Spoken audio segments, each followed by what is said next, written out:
leveled against Democrats during this entire affair, particularly since September when the formal impeachment inquiry started. And you play a starring role in those charges. I mean, the argument goes like this of House Republicans and Trump and his allies, the president and his allies, is basically the Democrats wanted to impeach Donald Trump from day one. They cast about looking for a set of facts that they could plausibly use to do it. And all of it was pretextual and reverse engineered to get to this point. Exhibit 1, Congressman Al Green, who's been calling for the man's impeachment for 2 years now. What's your response to that charge? Well, the genesis of impeachment, to be very candid with you, was when the president was running for office, and he had members of his own party to talk about his unfitness to hold office. The persons who were running against him, Mr. Romney spoke of his not being fit to hold office. Mr. Cruz made statements about it.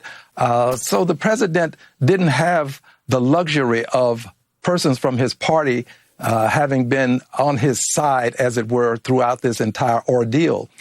Senator Graham has said some very harsh things about the president.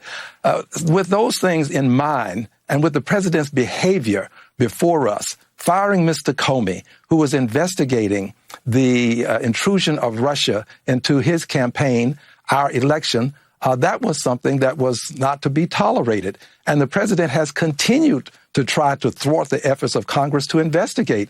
With Mr. Mueller, the president, by and through his White House counsel, tried to get this done again, to deal with Mr. Mueller, to extricate him, remove him from the process.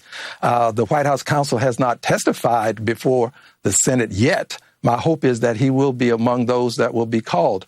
Now, more specifically, I said that the president would claim that he was exonerated if there were impeachable actions that he performed and we did not move to perform our duty to impeach him.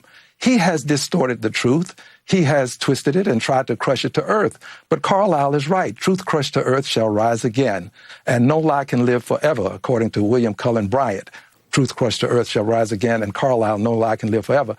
I think that we're at a point now where the Senate is on trial. Before there's a trial in the Senate is now on trial. And Speaker Pelosi's withholding the articles will give us an opportunity to find out whether there will be dignity and integrity as a part of the Senate's trial. And if the public sees that there's not the dignity and not the integrity, it will not surprise me, wouldn't surprise me one scintilla to see people coming to the actual trial itself. They may not be in the room.